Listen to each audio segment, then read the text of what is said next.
Got it. Yes. All righty. Oops, wrong. I've got the wrong one in here. There we go. Hang on just a second. Got the wrong clicker. A backup clicker that is out of batteries. All right, thank you for having me. I appreciate it. And found your office okay. I think this is the first time I've been to this office live in person. We've done the Zoom thing for such a long time. But I'm gonna start with some fun photos.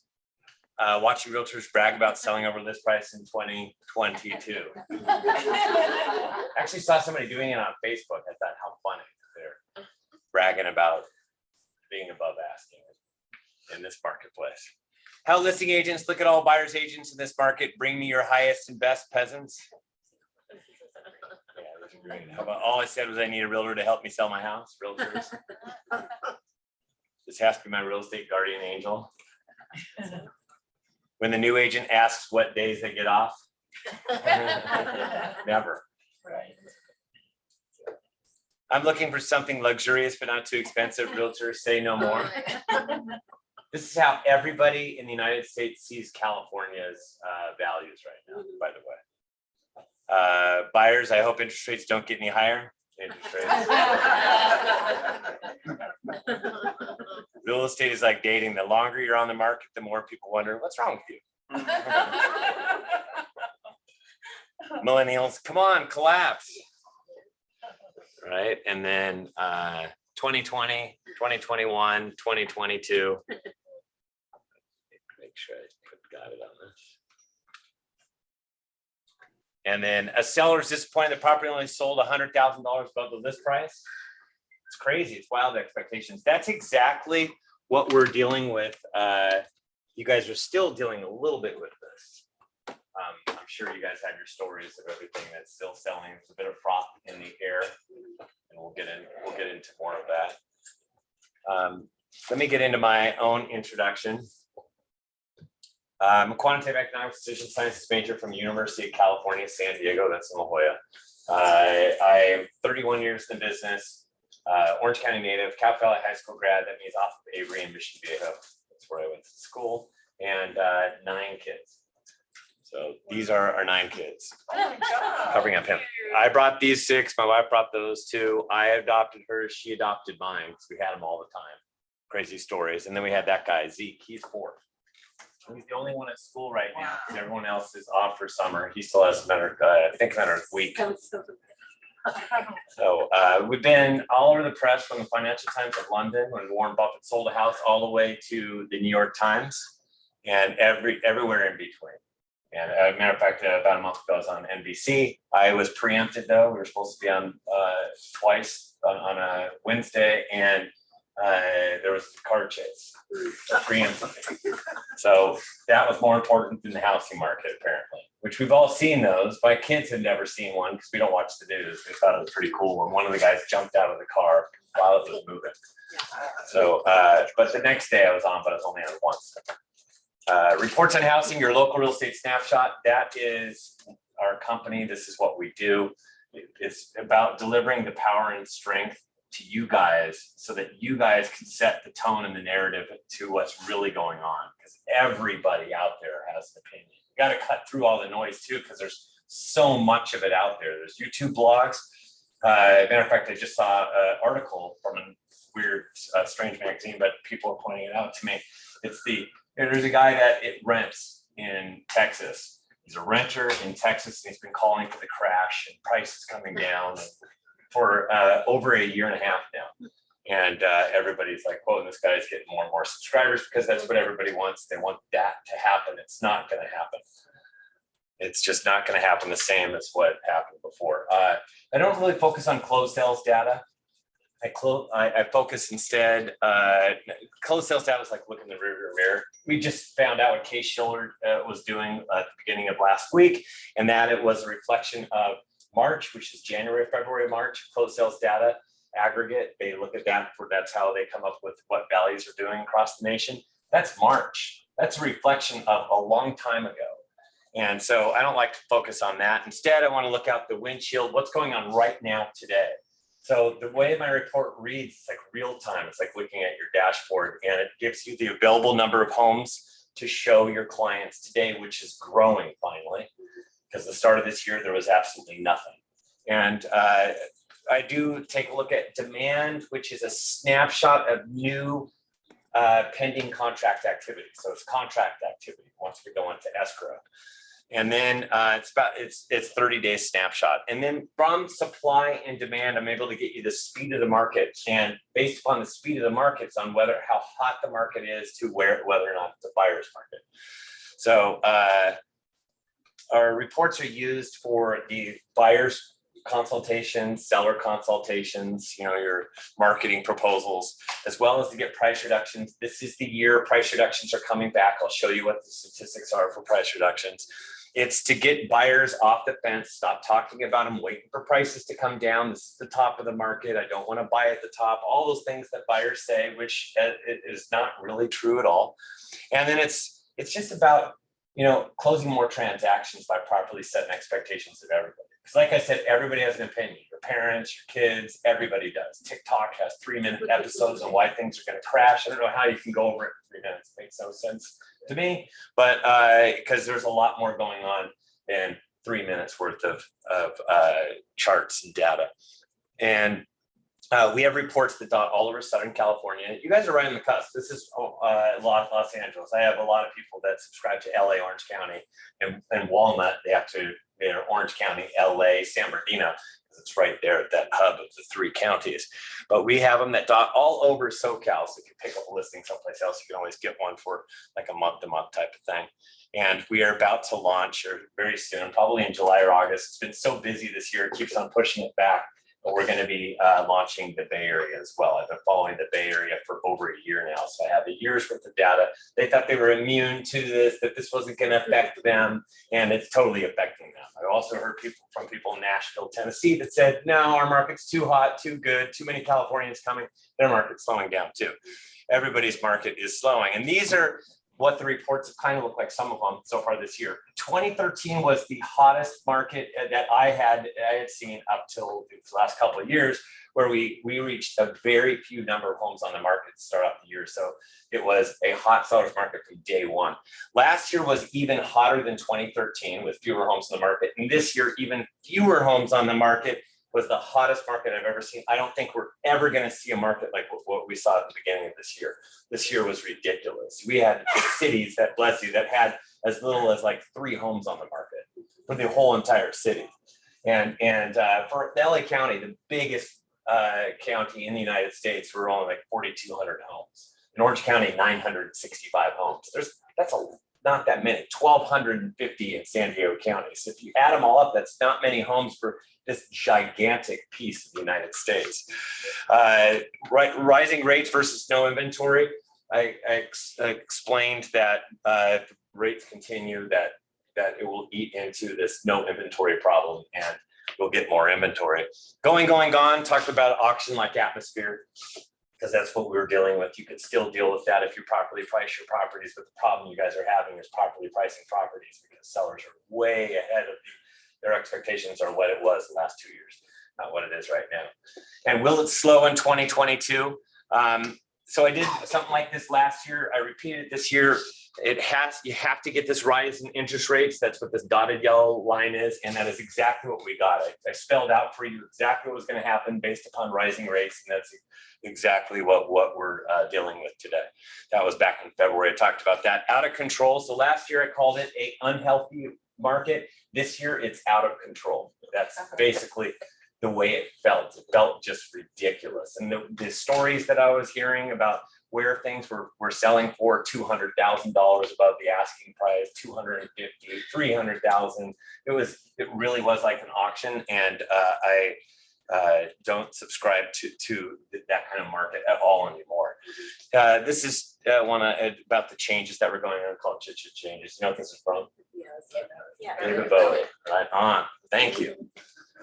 So housing cracks. So I will talk more about what I mean by housing cracks momentarily, but I wrote a report on an unexpected slump in demand. So demand has been slumping a bit, and I showed why. I wrote a report called "The Sky Not Falling," because there was too many people out there that were I was talking about cracks, but they were taking it too far and saying that if this thing's going to slow down, it's going to become a buyer's market, that type of thing. Affordability challenges. I will go over what the affordability metric looks like for Los Angeles County momentarily, and this is what the last report that came out, which was a week ago on Monday. There will be a new report that comes out this Monday coming up.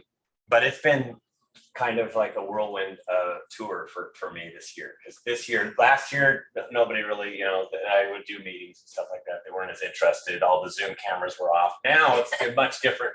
People are actually paying attention. They want to know what's really going on and where we're going from here. So it's much different than what it was before. And this is what I do, though. Even though it's been exhausting this year, I absolutely enjoy it. Some people like to golf, play pickleball, whatever it is. I actually like to crunch numbers, read all about it, listen to other people's takes, laugh at what the other people's takes are, that type of thing. Who in this room subscribes to my house here at Fort? Show of hands. So this is why we're going. What's that? We think we do. You think you do? We do. Okay. So reportsonhousing.com, that is where you go to subscribe. It is $15 per month or $150 per year. And you get the first month free. And I brought these card authorization forms for you guys to fill out. I know that people don't like to fill out these things. I take them home. I have a home office. We enter them in and we shred them right away. I have kids that work with me. The little ones get 25 cents to shred them. So this is the year that you're going to need this as a roadmap for the marketplace. I got here easily, and it was a little bit, we're driving around like crazy trying to get to here, but Google Maps gets me right to the front door. And that's exactly what my report's all about. It's getting you through this market and helping you navigate, explaining what's going on and where we're going from here. So definitely this is the year you're going to need the report. So where are rates headed? That's the big question. So this is where rates have been so far this year. As you can see, there's been quite the spike so far this year. And if I draw a line across, it's at 5.5% right now. The last time it was this high was June of 2009. That's a long time ago. So if you roll it all back, that's a long time ago. But don't get it, for those people that are younger in this room, interest rates were as high as 18% in 1981. They were 10% in the year 1990. And then in 1995, I got a single digit mortgage rate. So I was stoked back then. See, and then in 2000, they were 8%. They were 6.3% prior to the Great Recession. So 5.5% is not extremely high, but it's high enough now because of where values are, where we're having a problem with the marketplace. And you can see that alfalfa here is how much rates have grown so far this year compared to all these other years where they don't grow that much. This is not normal for rates to go from where they are right now and go up 2 points in such a short period of time. So it's the largest rise since 1981. And but I hate that comparison. So you guys are going to hear that out in media land about it's the biggest since 1981. They compare a lot of things to 1981. Let me tell you where they're comparing it to. If you draw a line across, it's about halfway up the Himalaya that is 1981. So 1981 was awful as far as we had 16% inflation, double where we're at right now. The same thing goes with the rise that they experienced in mortgage rates. It was a lot more than what we're dealing with today. So I like to compare it to slightly higher than 1994. So we've been here before. I just don't remember it because 1994 was a long time ago. My brain doesn't work that way anymore. But this is this gold line is purchase applications, and this thing comes out every Wednesday. And there was a surprise today, and that is there's a big change in purchase application data. It is actually down 7% week over week. It was going up for a second there, then plunged 17%. Then it was going sideways and then plunged another 7% week over week. And it's down 21% year over year. It was in the range of 14 to 16% year over year off. Now it's in the 20s. This is what I expected it to do, but it hasn't got there yet. It means all that froth is leaving the system and people are recalibrating their expectations for the housing market based upon everything they're reading. And it's really happening within like the last week. So know that that's a change that I just saw in the numbers today. Now, interest rates are 5.5%. Know that they went down. We could go last Friday, they were 5.25%. And then I was telling everybody in the meeting I was at that Friday, I was going, lock, because I don't think they're going to stay here. I think that they want to be right around 5.5%. And that seems to be what it does, between 5.25% and 5.5%. So now we're back up to that 5.5%. It was as high as 5.6. That's way up here. And this is from Mortgage News Daily. I used to follow the Freddie Mac Mortgage Market Survey, which came out every Thursday and has for the last 51 years. But the problem is it's so dated. And it also is 1 point down, I don't know what page points, and it's 20%, one point and then 20% down. So this is more like 10% down and not paying points or paying less than a point. And this is daily too, it's Mortgage News Daily. And MBA has, they actually publish all three of them. They on this chart, they'll show you Freddie Mac and the Mortgage Bankers Association, MBA's metrics, and then they're doing Mortgage News Daily. The reason why you want to go to Mortgage News Daily is because it's daily. Every single day you get a new rate, and it fluctuates a lot. And why do you want a new rate? Because in this market that we're in right now today, rates are changing daily, if not twice a day or several times a day. Talk to a lender, they'll let you know that's what they're dealing with. If you want to know why, because Fed is not playing in the mortgage arena any longer. They're pulling out. So instead, it's got to function on its own. And this is the way it used to behave prior to the Great Recession. You had to check your rates on a daily basis. So, but the Fed's been playing for such a long period of time. Now, this is the national payment to income ratio. And if you look at this, it's the highest it's been since the Great Recession. The difference is prior to the Great Recession, when we were reaching these numbers, we were still throwing at the marketplace pick a payment plan, teaser rates, there are adjustable rate loans. I hear this chatter in the background that there's a lot more adjustables out there right now. It's just chatter. Even though there's more adjustables, it's not the same thing. You have to qualify on the full amount and you have to put money down and different things like that. You know, they had teaser rates where you'd start really low and you didn't have to put any money down. 0%, and then it would adjust and you had no money in it and you couldn't afford the monthly mortgage payment and you couldn't sell your house either. And that's what led to the Great Recession. So know that that's not good, but instead this time around people are just not buying. That's the difference. And you're wondering what's going on with mortgage rates. It's inflation. Inflation's way out of hand. We're about to get another read, I believe it's today, on inflation. And this is what it was last month. We see this is consumer price index. The headline was 8.3. I think the projected for this last month is going to be 8.3 again, but they think core is going to go down to like 6. But we'll have to see. Core is at 6.2. Where do they want core to be? 2%. This is Federal Reserve wants this. That's what their mandate is. What their mandate is, the Federal Reserve does everything in their power to try to keep employment up. A, B, they need to keep inflation intact. And right now, employment is overheated as well. So we have an overheated employment market and we have inflation that's catastrophically high. So they're going to do everything in their power to fix that. Then we've got this, in the midst of all this, there's this war with Russia and Ukraine, which is just an absolute atrocity. And on top of that, we knew right away when we went into it, it affected us. People were like, how is that going to affect us? It did. Gasoline, because Russia provides a lot of gasoline around the world. And you guys fill it at the pump. I did. I was filling up. We have a Yukon XL for our big family. And I went to a pump where it stopped at $75. That's not enough. Matter of fact, it clicked off once, it clicked off a second time. I said, forget it. Fix your things. I'm going someplace else. Because it's right now about $170 for me to fill up my tank, which is just ridiculous. Everybody feels it. They know exactly how much it was. They know exactly what it is right now. And they're going, this is lame. It's affecting my pocketbook. And for families across the United States, they're not used to California gas prices either. Because we already have high gas prices across the United States. Went from May of 2021 annually $2,800 per year to in March of this year $3,800 per year to May of this year $5,000. You see, that's a big change. They're now all of a sudden families are spending an additional $2,200 per year extra on gas. that affects everybody, and this is where it becomes real fast.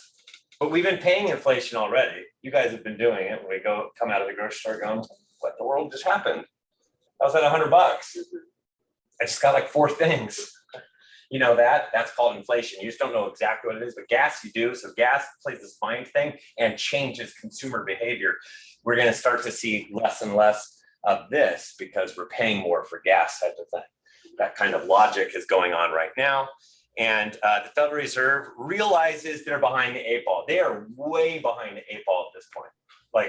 Like they should have been doing something last summer, and they waited to even do anything until March. They announced what they're doing. They're so slow to do anything that it almost didn't make sense.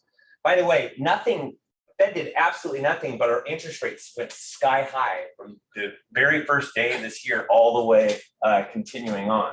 So know that everything that the Fed is going to do has already been digested with the rates that we have currently today. There is volatility as they digest things, but they like to come right back down towards that 5 and about 3/8 all the way up to 5.5%. So, but they know that they're got to do this hurry up offense at this point, that they're behind the 8 ball, and they're like the Cincinnati Bengals with like 10 seconds left. It's not looking very good. And the Fed rate hike, they started that in March. They did 1/4%, and they did 0.5%. And now this month they're going to do 0.5%. Next month they're going to do another 0.5%. That doesn't mean that interest rates are going to go up another whole percent from here. It's the short-term rate that they can only adjust, and that affects credit cards as well as automobile loans, as well as equity line of credits. But you guys we're not tied to that. We don't buy homes on equity line of credits or anything like this. 30-year mortgages are long-term rates, not short-term rates. So when they do this, know that that will not impact what we're doing on a daily basis here in this office. Fed tapering, so they tapered all the way down to 0. And they announced this last year, and there wasn't a big tantrum. They announced it in 2013, big tantrum, and we had rates that skyrocketed. That's not why rates skyrocketed recently. Rates skyrocketed because they announced it in 2013 and they didn't act until 2014 and then brought it down to 0 in 2014. What happened was they announced that they're going to drain the balance sheet. And they didn't make that announcement. They talked about it in December, and the Wall Street Journal leaked it at the first week of January, first Monday of January. And that's why interest rates ballooned that first Monday. The Wall Street Journal came out with something, and they talked about that they want to bring down their balance sheets. They're holding like $9 trillion. It's $9 trillion in debt. $9 trillion in debt's a lot, and they did it last time. You see this how it comes down a little bit? That it came down a little bit. That's because in 2014, I told you they stopped buying mortgage-backed securities and brought it down to 0. But they were still playing in mortgage-backed securities. Every time somebody paid off their house and they owned the debt, they would put it right back into the system. Now, when we pay off that house, they're going to stop doing that. They stopped it. They didn't stop it completely. Weren't playing as much. They did that in 2017. So 2014, they brought it down to 0. And in 2017, they drained the balance sheets. This time in 2022, they brought it down to 0. And this week, they're starting to drain the balance sheets. So it's immediate. And we didn't think they were going to do it. There's a change in their playbook from what they did past. And that's why all of a sudden you saw interest rates go, what? They changed? Boom. Because now they're playing really hard. And every time you think they're going to do something, they start speaking about how they're going to do so much more. And the reason I want to do that is because they want to derail or slow down the housing market that's out of control. They want to bring interest rates high enough where housing will stop. It will slow down, not stop completely where it falls off a cliff, where it stops appreciating at the rate of 20% per year, which is just ridiculous. And they dug themselves into this hole. They should have been doing it a year ago, but they got to thread the needle because they've got to bring down inflation and not cause a recession. Now, I follow as far as recessions are concerned, it's not a simple yes or no questions. You got to look at a whole bunch of points of data that will point to when we're going to be heading towards a recession. I have 6 flags that I follow, and my recessionary flags are Fed raises the short-term rate, which they did in March. Unemployment rate drops below 4%. It's at 3.6% now. That all happens this year. Second flag blowing. Inverted yield curves, 2s and 10s. And that happened. We had an inverted yield curve. Retail sales dropping and supply spike due to weaker demand. Actually, the total number of retail sales is dropping. Total volume is up, but total sales is dropping because we're actually paying more for the goods that we're getting. And there is a supply problem. You guys, not the supply problem. The supply is they have too much inventory. All of a sudden, you heard about what happened with Target, right? Target and Walmart, they had all their stuff parked in ships right off of here. They circumvented that. You know that, right? They got smaller boats. They got their own airplanes and different things along that line, and then they started shipping them to their stores. Then those boats slowly but surely unloaded, and now they have Christmas PJs in June. And that's what's going on right now. They have loads and loads of stuff, and they have way too much stuff, and that's why you saw Target and Walmart, their stocks just tank, because now they have an inventory issue of too much inventory. The exact opposite of thing of what they were talking about before. There's still a problem with inventory. I don't know, try to find an Apple phone right now. Apple phones they're having a really hard time getting them over here. So that's been a real issue. So there are still issues that are contributing to the inflationary problem that will go on for a couple of years from now. Could be this whole decade. So how about leading economic indicators? It's just a basket of economic data points that I'm following. It needs to go negative for 4 to 6 months. Hasn't. It's like right now flatlined. When it starts going negative, which means that we're not going to get a recession this year. That's what this means, because it hasn't really started to go down. It's still too hot of a economic market right now. Housing starts fall 2 quarters straight. That hasn't happened yet. It eventually will happen. And then that'll be a flag if it continues to go down the road that it's looking right now. But know this, that only this, by the way, this is from Keeping Current Matters. This is free. You can get it emailed to you every single day. And they have little pieces like this that come up. Recession doesn't equal a housing crisis. Only 2 out of the last 6 recessions actually impacted negatively housing. I mean, they all had their drags. 1981, we only appreciated 3.5%, but yet we still appreciated in 1981 when all that inflation was going on. We still went up. So the point of this is, even if you go into a recession, you still can go up, and which is most likely what we're going to do, because the 2 times we went down, we caused it. Savings and loan scandal of the 80s and 90s. And then this was the Great Recession. We didn't learn anything from here, and we made things worse here. That's basically what the difference is. We do not have a housing stock that even closely resembles this at all. It is extremely healthy compared to this thing. This thing was just absolutely sick on life support when it finally just gave up. So you have to understand, way different when you compare the two.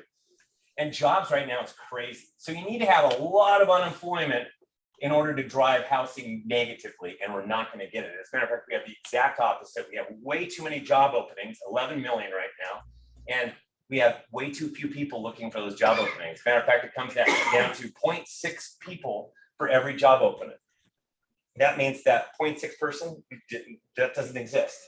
It's less than a person. So they want to bring down, the Federal Reserve wants to bring down the number of job openings so that at least it's 1 to 1. And that will mean that the job market isn't as hot. And they hope that with everything that they're doing, they're going to continue to watch it until it starts to happen. And it is going to happen, because you hear Target saying they're going to do stuff. These are Elon Musk say he's going to reduce his staff. And he's also talking about this is going to be the worst thing ever. None of these guys are economists. None of them. All these talking heads that are CEOs of, especially the people that work for Wall Street. If I hear Jamie Dimon saying one more thing negative about the housing market or anything else, he has no ability to talk about anything in the economy, because that's not what he does. He's not an economist. I can tell you that for sure. I'm done. Did I have his name right? Like that.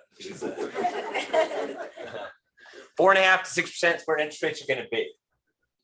That's the feel now. You can kind of feel it. If things go really get too negative, we'll start to see interest rates go down all the way down towards 4.5%, because we're going to still deal with inflation. But most likely that's not happening this year. We could see interest rates get as high as 6% by the end of this year if we get some off inflation numbers. We'll have to see. Know that at 4.5%, we'll still be dealing with the seller's market. At 6%, it's trying to move towards balance. just a balanced market. That's where it's kumbaya between a buyer and a seller. We have to get along to try to figure things out. It does not mean it's a buyer's market. When it's not a seller's market, there's something called equilibrium, balance, and then it's a buyer's market. And I'll explain that more, but if you guys want to know exactly where interest rates are going to be, I want you to know that no economist got this right. Nobody knew what the Federal Reserve was talking about, and every time you think you know, the Federal Reserve says something else to mess with it. 2 weeks ago, every single Federal Reserve president of the different banks around there got on to CNBC. They got all over the place. They got into everybody's business so that everybody could hear them loud and clear that they're going to do whatever they can to slow things down. And they keep on saying it. Why? Because they want to continue. Every time you think the market's going back to normal, they want to make sure that it's not going to go back to normal. They want it to continue to slow. So to know exactly where interest rates are going to be at the end of this year, you got to throw darts at a dartboard after drinking a lot of beer. Then you can accurately predict where interest rates are going to be. So let's talk about the housing market. Yeah. Sure, a little crazy, a little insane. You guys have been dealing with it for 2 years now. Supply and demand issue. It is this shrinking inventory that we've been dealing with for a long time, right? It's been ridiculous. If you're brand new in the business for the last 2 years, this is not normal. It's not normal to have a supply catastrophe where there's nothing on the market, because that's what we've been dealing with, the supply catastrophe. And this is from Altos Research. Every Monday, the guy that runs that place comes on and talks about the market. I love to hear people talk about the market, so I listen to him. You can watch him on YouTube. And he talks about where we are inventory wise. Last year we got to 307,000. That was the all-time low for housing. This is single family residence detached, by the way. And this year we got down to 241,000 across the United States. That's it. And where are we normally? Normally, like right now, we're making our way towards a million. And during the pandemic, we were locked down. We had 705,000 homes on the market during the pandemic, during the lockdown, this time, May of 2020. And in 2019, the year before, we had 937,000 homes on the market. You see, that's where we need to be. Not right now, we're at 375,000. It is going up. This is very, very healthy, and it's going up at a very, very fast pace too. There's a seasonality in the market, and it's not just once every 10 years the market turns, because yeah, it started to go crazy in 2012. Well, actually it turned in 2007, and the top was in 2005. So if you're going to talk about turns, we're way further than that 10 years. 10 years doesn't exist. There is a seasonality in the market, and that is spring is the best. Spring. And why is it spring? Because that's when most families want to move. So it adds extra demand to the equation. There are people that transact all year long, but when you get to May, now you got a bunch of families playing too. Why? Because they want to place their home on the market, go into escrow in May, and close when? June, July, when the kids are out of school. My kids are all out of school except for that Montessori kid. And this would be a good time to move, and I'm not.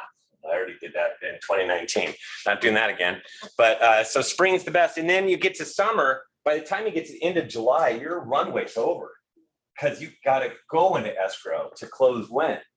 Well, then you have to close in August. So by the time you get to July 31st, those people that come on in August, they're too late. This year, they're going to be way too late to the party. They need to come on the market like now and price it right. Those are the two big things this year. And then you get to autumn. That's when school comes back in, and then you get winter. That's where people say, what that says. Is there a mouse? So this is your mouse, right? Let's go ahead and allow. Close. Won't, won't let me go on top of this. Here, let me help you. You keep going. Nope, not doing it. Weird. Okay. Weird. Got it. Keep going I if think you it's the TV. can. It's Yeah, the there you TV. go. I think that's what Someone was trying to connect to the TV. So So winter is quite interesting, because winter is when we all of a sudden get a lot of demand, and yet the inventory stays flat, and we're telling sellers, come on the market at Super Bowl, and they're going, I don't want to come on the market. Why don't want to? They don't want to come on the market. They don't want to come on the market until spring. So even though we try to convince them to come on then, they don't come on until later. Holidays, slowest time of the year. You might close stuff, but you do not place a whole bunch of homes on the market in December, and you do not open up escrows in the month of December. That's typically every year. It's the slowest month for every market, just about. Then you get, so we're just out of spring. I really officially, now that all my kids are here, we're not really spring. It's really the summer market, even though summer doesn't begin until June 20th. That's when inventory climbs and demand climbs, except for this year. We had demand falling because interest rates were continuing to rise. And then we're getting into summer. Now the kids are with us. Now we got to go vacation, go to the beach, go to the pool, do different things that, they want to do stuff. So that's when inventory climbs and demand slowly falls. That's normal for coming off the spring and summer. And LA, the #1 month for homes coming on the market, May. #2 is April. #3 is June. #4 is July. You guys, for some reason, August. We got to fix this here and in San Diego County. I don't get it. Why are you guys placing homes in the market in August? Do you see all this? Not a lot of people play over here, but I could show you demand-wise. You're definitely coming off demand when you get to August. Doesn't make sense that a whole bunch of people come on in August. That should not be green. So there are cracks in the market, but remember, this does not mean that the market is turning into a buyer's market or it's imploding. It means that there's cracks in the market that we all were accustomed to. That Speedy Gonzalez market that we were dealing with. It's where we're going as like on the Autobahn, where look how fast I'm going so fast. And now we're switching gears, and now we're going to go 40 miles per hour. It's going to feel really slow, but it's like when you speed for a long time. You go to Vegas and you get off it. You've been going so fast, and you get off, you're going 45 miles. You're still going forward. You'll get to your hotel. You're not going backwards, but it's much, much slower.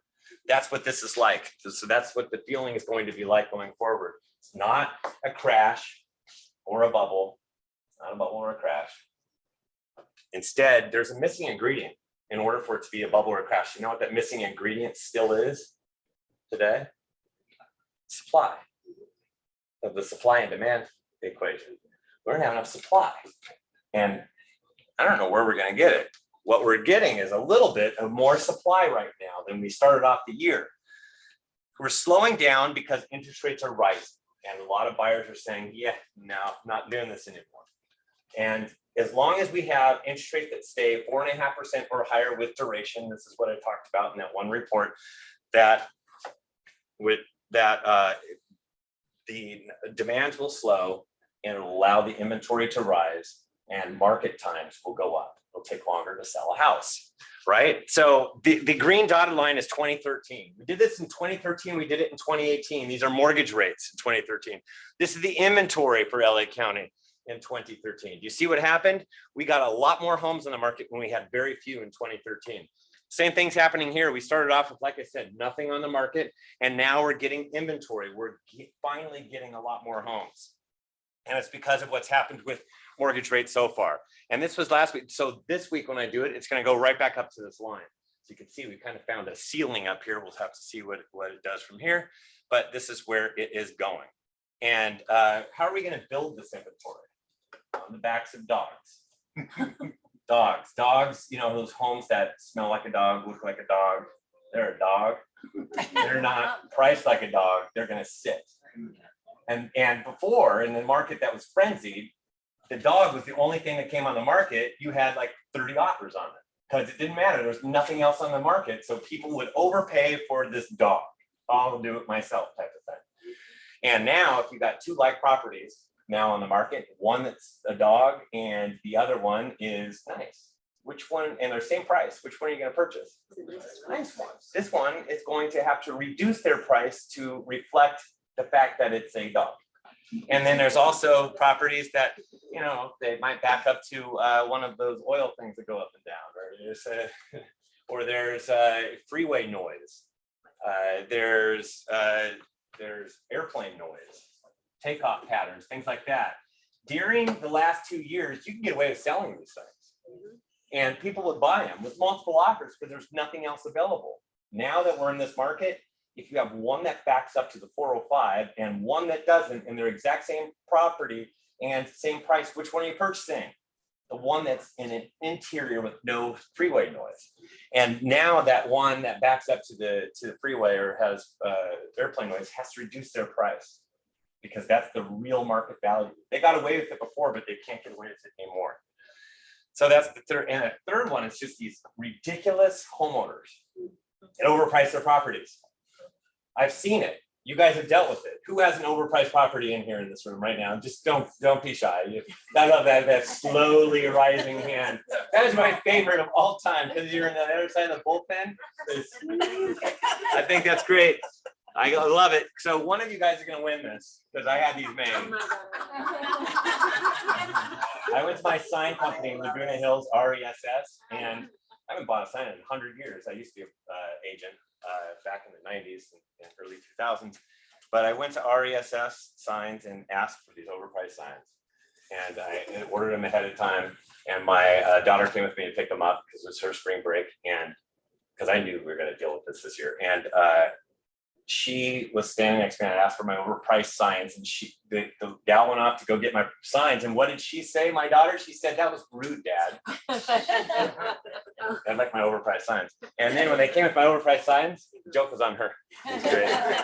So you're going to give me your card afterwards. One of you guys is going to win this. So I'll give you a little extra time to get your card. So we're going to be dealing with these overpriced properties, a lot of them.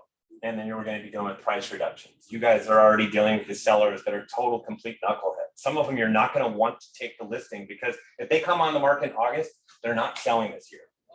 They're just simply not going to be able to get, unless they get realistic real fast. But you know what those people are like. Those are the ones that end up canceled or withdrawn or expired by the time they get to Thanksgiving.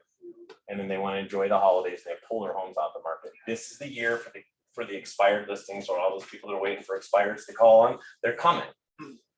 And we're going to have a really slow winter time, which is normal. I know we haven't had one. 2019 was even hot. So 2019, 20, 21, 3 years of hot real estate markets in the middle of the holidays. This year, this is when you take your vacation. December, unless you have one closing. Then January for sure. It's just going to be a slow month in January. That's typically seasonally when things are a little bit slower. So plan your vacations accordingly because you're going to be dealing with this too. And you're going to need that vacation. This is this standard homeowner trying to get every last red cent. But there is an issue though, a problem, and that is there aren't a lot of homes on the market that are coming on the market. New for sale signs compared to the average, 3-year average. I'm going to talk about 3-year average. That's 2017, 18, 19, those 3 years. We're going to talk about it over and over again. So 2017, 18, and 19, if I look at it, 2020, we were missing 6,100 homes compared to those 3 years. So that's a lot of homes that were missing for that year. And people are going, yeah, all these pent-up sellers are going to be coming on the market. It never really happened. In 2021, we're only missing 1,800 homes, down 2%. LA has it by far. This was the lowest number out of all of the counties. San Diego County was dealing with like 16% fewer homes on the market. And it actually affected the number of homes that they closed last year. January to May of this year, 13% missing 5,100 homes in the first 5 months. That was an entire year, COVID year, and now we've got this. Something new is going on, and I know what it is. So these are the new listings per month. Compare them to prior years. This green bar, this is COVID. So you could see that things started happening by the time we got to June, with more homes finally coming on the market in Los Angeles County. But there is a new trend that has developed, and this trend is, it was where will I go? But where will I go has totally faded. It's no longer where will I go. It is this beautiful couple. They know that home prices are risen and they continue to rise, and they're reading all the papers. And they know that mortgage rates are rising because they're reading and hearing everything out there. And they love their fixed low rate. They love it. Everybody has this great rate. Most everybody out there. So they feel like kind of like prisoners of their own home. Like they can't move. But by the way, if she needed to move, these are wooden, so she could break right through them. So she is not in love with her home, she's in love with her loan. That's really what it is. And so, oh, there we go. We got the thing, and I just need to click on. It should keep clicking on your clicker. Just keep clicking on my clicker. Yeah. There we go. It should go through. Okay. All There right. we go. So purchase, I got an example for you. So me being the nerd, I will show you a real live example of somebody that purchased for $650,000, purchased in 2015, 665. Their payment, they refinanced 3%, 90% LTV, $2,523 per month. And then they are looking at $610 per month as far as their property taxes. Total, $3,133. So they sold in mid-March for $1 million. Actually, it's $1,003,000. I think it was part of the auction. Somebody paid $3,000 more for whatever reason. So sold for $1 million. Net proceeds, $380,000. The average net proceeds check that escrow is doing for Southern California, $310,000. That was according to my pals at CR's economic team. Let's say they want to purchase for $1.2 million. I don't know what these people did, but let's say they did that and they didn't know where interest rates were at, so they plugged in their last interest rate of 3%, put their $380,000 down. Now they're looking at $3,457 per month. Property taxes is now $1,100. You see the difference? Property taxes go up considerably because of how much prices have gone up. Total monthly is now $4,557. But remember, they purchased in 2015. This is 7 years later, so they can afford this monthly increase of $1,424 or $17,000 per year. No big deal. The problem is they did that with 3%. Now, purchasing 1.2 with 5.45% loan, $380,000 down. That's $4,630 with property taxes. Now they're looking at $5,730 per month. The difference being $2,597 per month. Annual increase of $31,000, not 17. Do you see that what's going on? So there's a little bit of a flag, like a big red flag. And I follow this, and it's never been during. I think I said in February that the flag was green, and now it's rosé. And then it turned red. It turned red because I plug in 5.5% for this LA County affordability over time. And you can see this is the median detached sales price. This is median income for LA County. You guys are huge. So, but know that it's now at 42% of the payment as a percentage of their monthly income. 42%. And it was at 41% in 2007. So red flag. This causes an issue. Because we don't have adjustables and pick a payment plans and things like that. We have just, you have to qualify. And now they're going, no.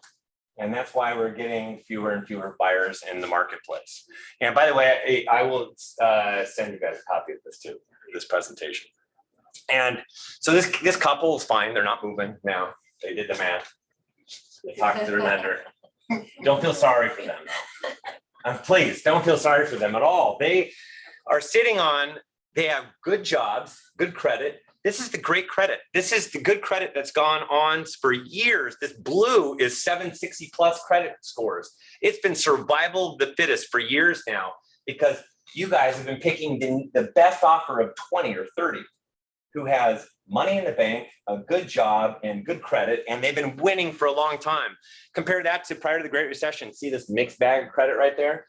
That's where we had 2 dogs purchase a house during that time, and a bunch of dead people, lots of dead people with social security numbers that were tied to people that were under the ground.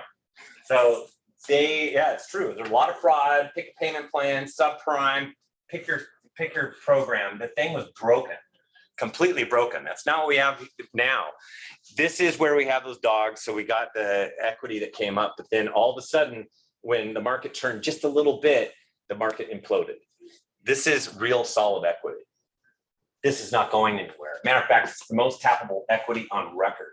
That means you could tap your equity and still have 20% equity in your home. We've never had this much equity in the United States. So there's plenty of equity to draw from with good jobs and good credit scores, which means this market's not going anywhere anytime soon. And there's going to be no panic selling. So all those people, they're saying that a whole bunch of people are going to place their home on the market once we get to the top. Why? For what reason? So they can go rent? How's that working right now? Because rent doesn't look very attractive. So I don't understand what they're going to do. So you have to do one or the other because you have to have a roof over your head. This is not a commodity that you trade on Wall Street. So it does not change like Wall Street. You have to have a roof over your head. So there's going to be no panic selling. The only panic selling should come from investors that invested with hard money loans and they should have sold earlier this year. And that's what I was telling investors. And if you're an investor looking to to get back in the market and purchase some more, I tell them all to wait till September. Because that's where there's gonna be a lot more homes on the market, a lot of people that are not going to be successful. And then you can pick all those dogs and get them at the right price. So the supply for Los Angeles County, there's a crack, and this is what it is. It's actually moving up higher, not flatlined like it's been for such a long time. We're moving up at a pretty good clip that we haven't seen for years. As a matter of fact, not last week, but the 4 weeks prior to that, that was the biggest 4-week climb that I've ever seen since 2012. So it's not just a percentage change, it's the actual number of units that we're adding to the overall inventory. On a May 26th, which was 13 days ago now, 7,688, up 8% or 555 homes. It's up 62% or 2,956 homes so far in 2022. That's a big, gigantic change. You can see how low we were before. Last year, we were at 7,478, which is 3% less. So in this last report, for the first time since 2019, there are more homes on the market than last year. We haven't done that since 2019. And now it's going to be the new trend that's going to stick around for a long time. There are going to be more homes on the market than last year. So this will go on for at least the next year. The 3-year average is 12,139. That's normal. That's just getting us to a normal level where we're appreciating at a rate of about 5% per year. That's 12,000 homes in the market. We only have 7,688. So that's 58% higher than where we are today. Actually, today, I did it this morning, 8,309. That's 8% higher than where we were at 13 days ago. So it continues to grow, and you can see it on the right-hand side. So even though it's growing, if I draw a line across, man, we're just making our way back to where we were in 2013 when I said it was ridiculous last. And then we'll continue to go past that, where we were in 2013. So know that the inventory is going to continue to grow. And typically we peak between July and about the 3rd week of August, because summer's done. And that's where it peaks, and then fewer homeowners come on the market, kids pull their homes off the market because kids are going back to school. But this year, it's going to change. It's going to peak in October to Thanksgiving, because there's going to be a lot of people that think the market's still good and are going to overprice and sit and languish on the market. And this inventory is going to continue to rise and will probably pass where we were in 2019. Yeah, 2019. So, and that's most likely the direction we're going to go, because it happens every single time that we get one of these changes in the marketplace, because it takes about a year to figure it out as far as homeowners are concerned. Because even though some of them are getting it, when it comes to placing their homes on the market, they're not getting it when they're sitting down with you guys. So, and we're getting a lot of price reductions. I don't know if you've seen this. It's also from Altus Research, that same guy that on Monday comes out and he does this too. Price reductions are back. It had come down to a level that was ridiculous. It was like 14% of the housing stock had reduced their price, which that's just unheard of. And now it's at 24%. It continues to spike. Normally this time of the year, we're at 30%, but we're making our way towards normal really fast. You can see this line is really going up, and we're going to meet right up here later on and be right here with the rest of our buddies here in 2018 and 2019 and all that.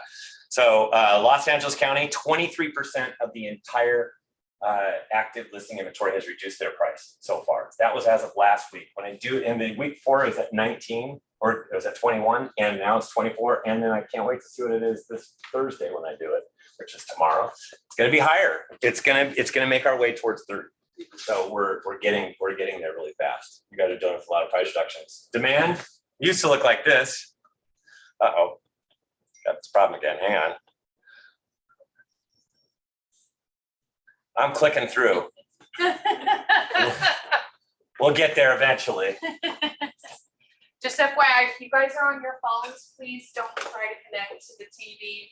Just FYI, that's why it's. Do you have the remote? That's So. more the remote. The remote will actually. Just FYI. Guys. Oh, there you go. Oh, thank you. She did the magic. That's just in case. There we go. Thank you.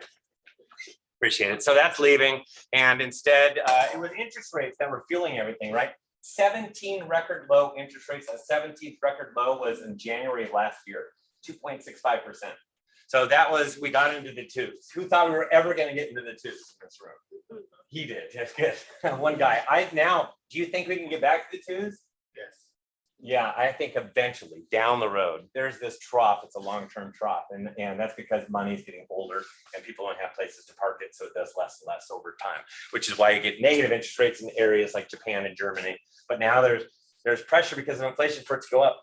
It might not be till next decade that we get back to 2. So know that we could see them again. I just don't know when. So interest rates, we're fueling everything, not anymore, because interest rates are higher. Instead, we have this. Yeah, remember that? Yeah. The fuel is this thing called scarcity, where you'll pay more for less of a good. Like my family, we would have paid more for toilet paper at the beginning of COVID when everybody's hoarding their toilet paper, and we had like none. And all my kids were at home too. So I got some stuff from China and it came and it was this big. So apparently they do not need much toilet paper in China. You need to look at the dimensions when you're on Amazon. So I went to my father-in-law who works at a pizza place and we got an industrial strength 1-ply giant thing this big. We still have it. It never ends and it's in our pantry. So you'll pay extra for a teepee, you'll pay extra for cars because there's scarcity, you'll pay extra for houses. Matter of fact, with this, it's called a market adjustment fee. People have been paying that for houses. They didn't care because there's such a scarcity of properties, but that's going away as well. Matter of fact, you know, the average car is now $10,000 more expensive across the United States and around the world. Everything's selling for over asking, and there's been an auction-like atmosphere, and that's the way it's been up until this point. And we're still seeing it reflected in the closed sales data. But I can tell you, the closed sales data, number of units is way down for the month of May.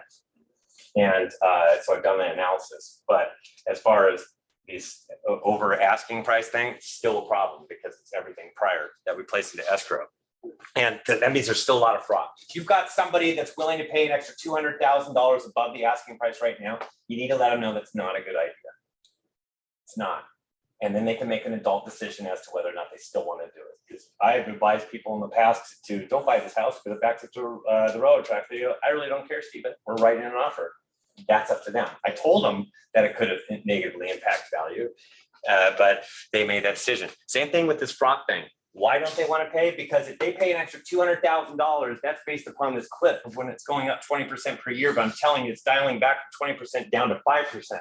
And if they purchase the extra $200,000, we get to the end of the year and another house comes on the market, they see a whole bunch of comps, and there's that one that's $200,000 above all the other comps, they're not going to pay that $200,000 extra. They're going to say, that's an outlier. I don't want to pay that.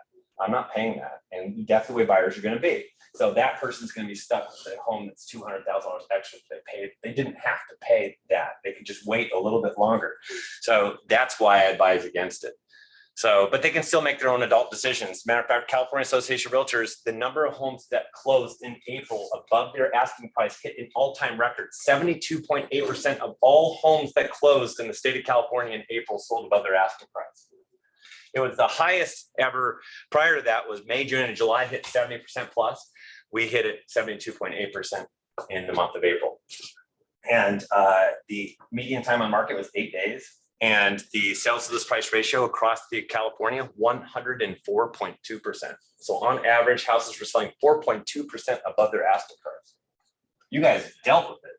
That's going away. That is, you can kiss that goodbye, thankfully. I think we can't continue to go up this clip. It just doesn't make sense. The crack is demand. That's a snapshot of the last 30 days worth of new escrow activity.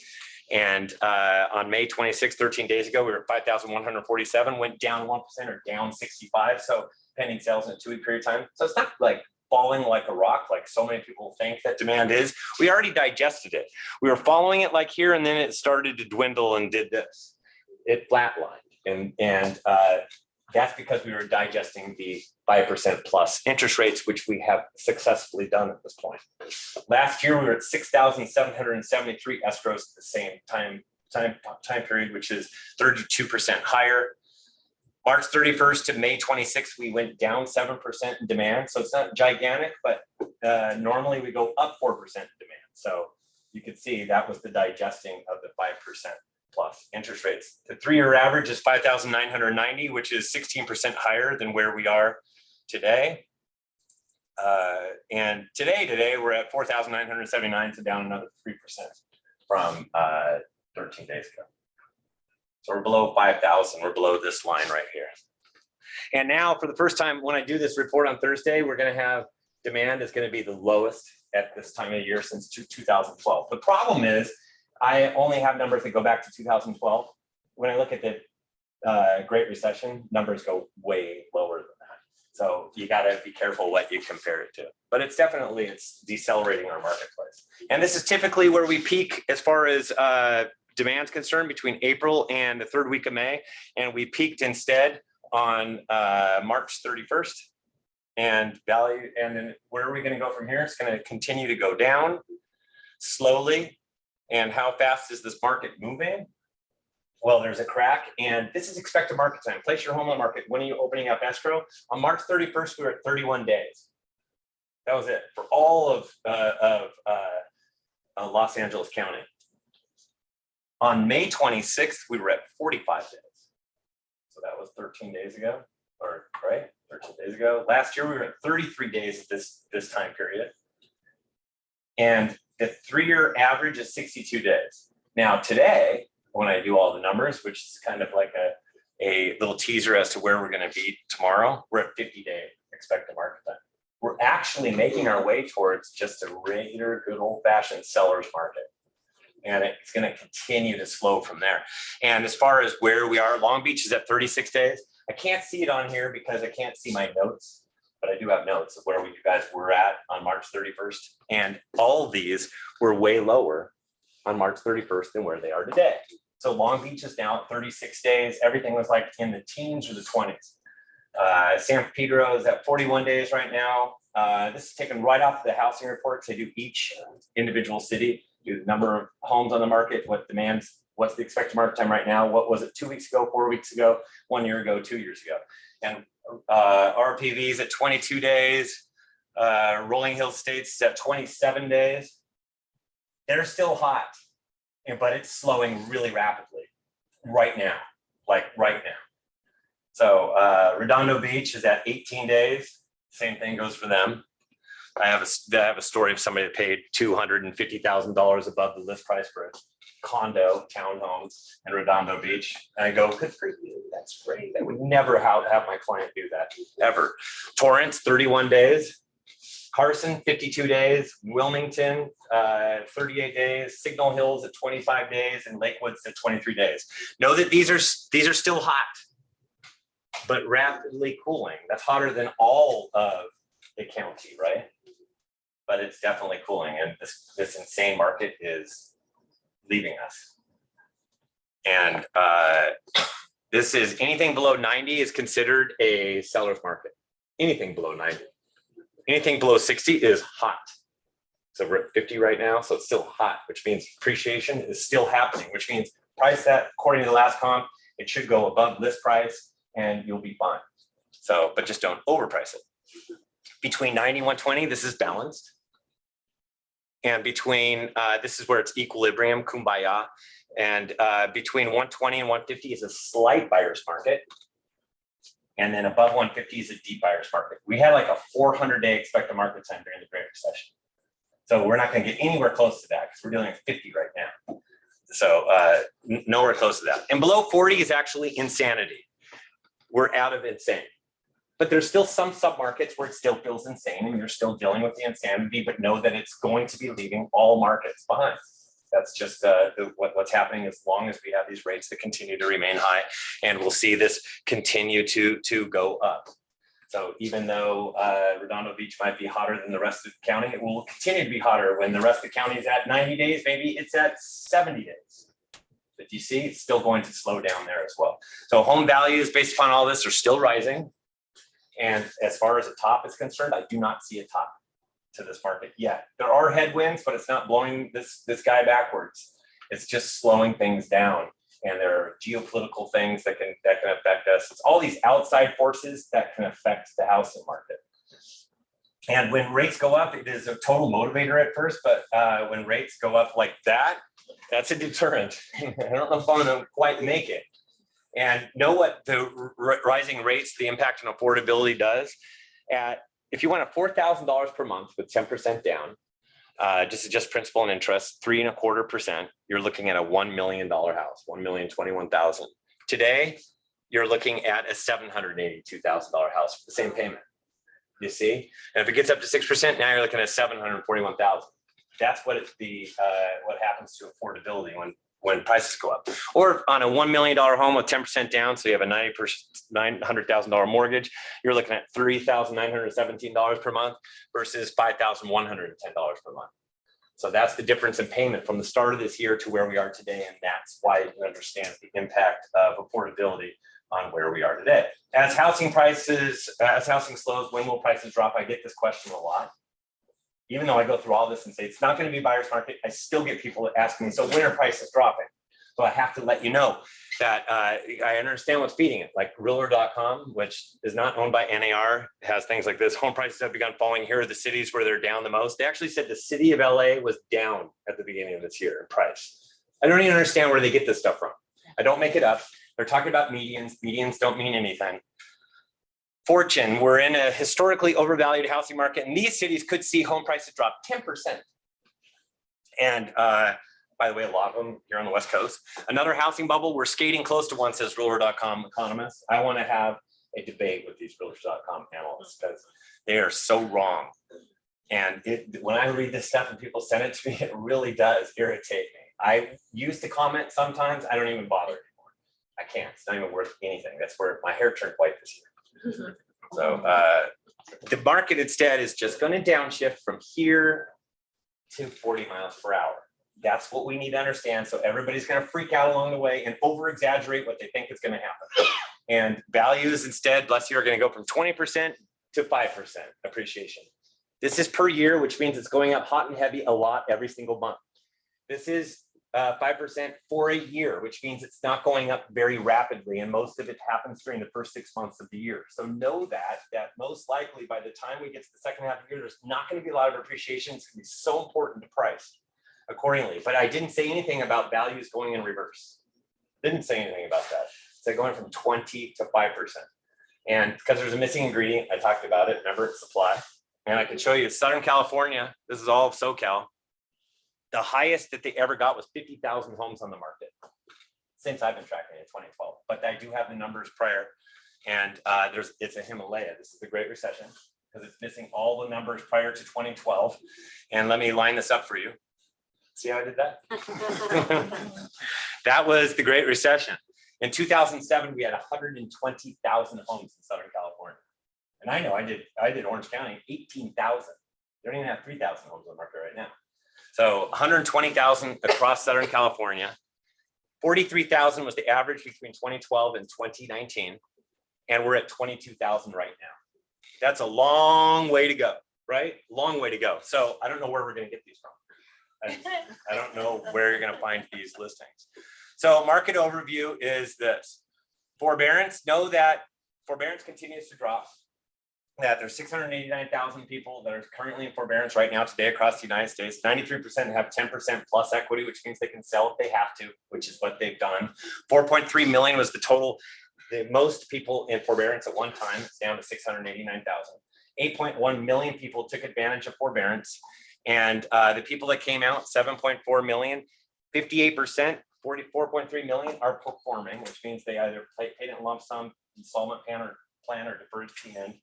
Another 33% paid it off, which means they most likely sold it. That is 91% are one of those two pieces of pie. Then you have 4% right now that are delinquent but working with workout units. They just came out of forbearance. They have to figure out what they're going to do with the missed payments. The numbers that are truly delinquent and are in trouble are 295,000, and the number that are in foreclosure currently right now, 82,000. It went up 4,000 in a month across the United States. This is not a wave. This is nothing compared to where we were even prior to the pandemic. And know that the national delinquency rate across the United States, it went way up here and everyone said, oh my gosh, it's going to happen all over again because they were comparing it to here. But we knew everything was V-shaped or upside down V. And it went right back down to here to the lowest point since they started tracking this in the 90s. Number of delinquencies, national delinquency rate. So we're at a low that we have never seen because we don't have data that goes back that far. So there's going to be no wave of foreclosures.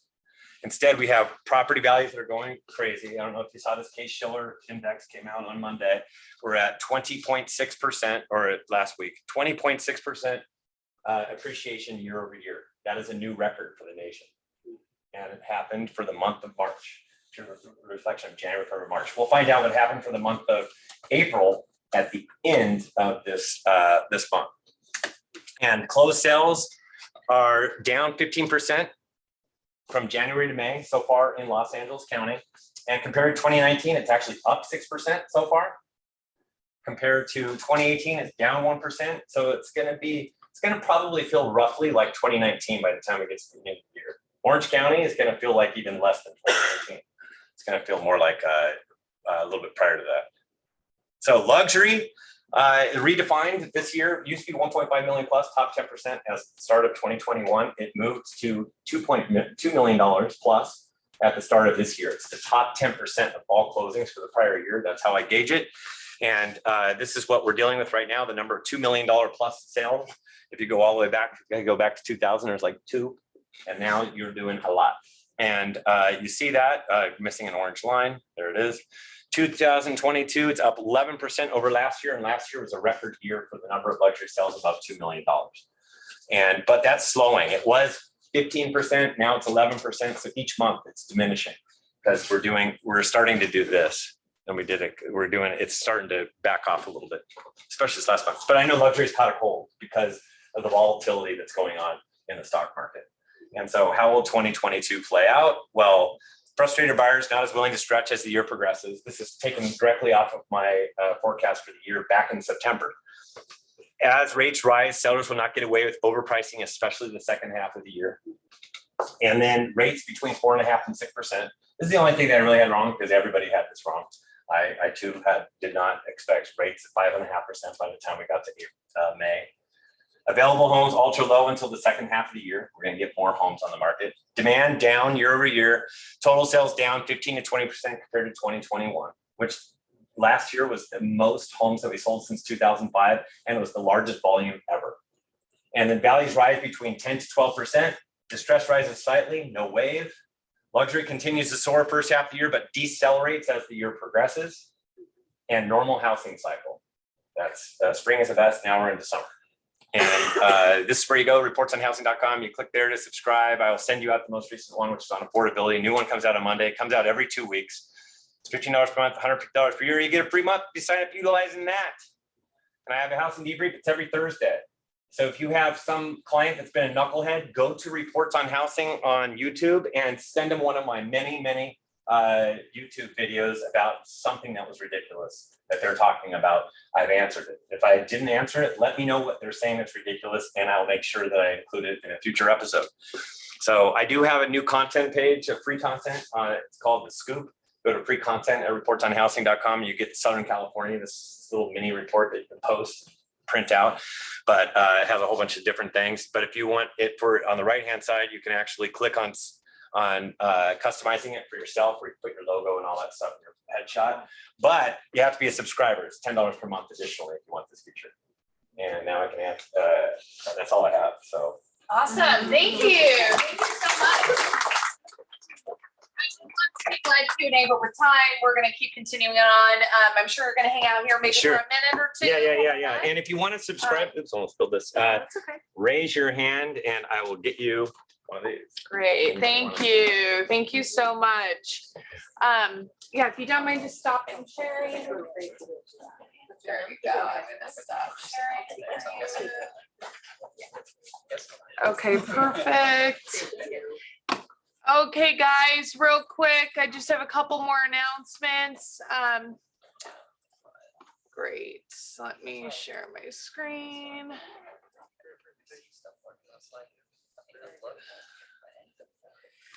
Great. Okay, guys, I just have a couple announcements here. Let's get this going. Great. Thank you. You guys, we do have our affiliate partners. I'm not going to waken you up to speak just for time's sake, but hang out. Thank our people. Thank like Kevin Kelly and his team. I know Mike is back there. Everyone else who's here to support us. So we do have that conversation with them. I just want to throw out a couple of these events because they're really important that it's coming up on the calendar. Allison Van Wig is hosting a fun mastermind at her own house where people are going to present 2 fast ideas that they use in real estate in order to save time.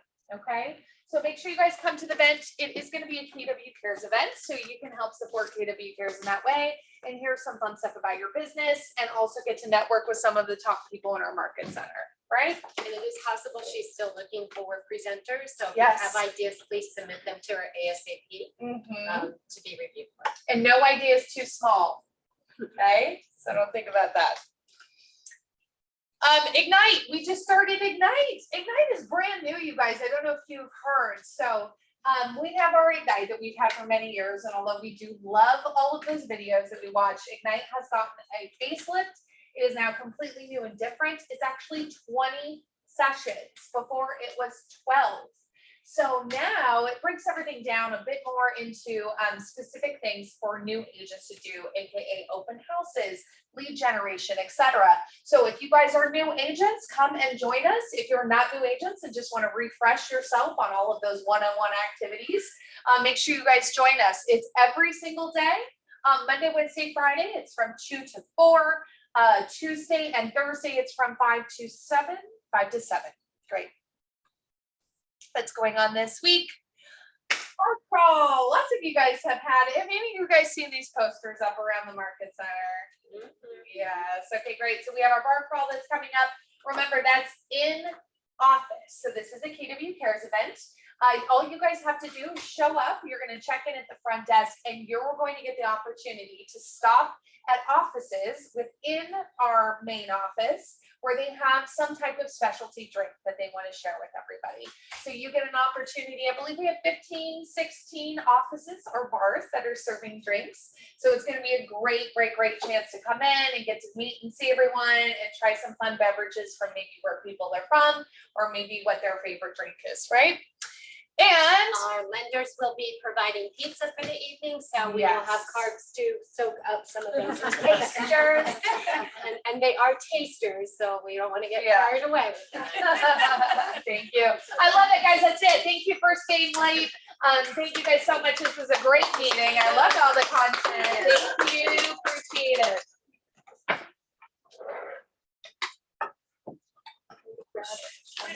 Oh, I need cards too. If somebody wants to win this bad boy, give me your card.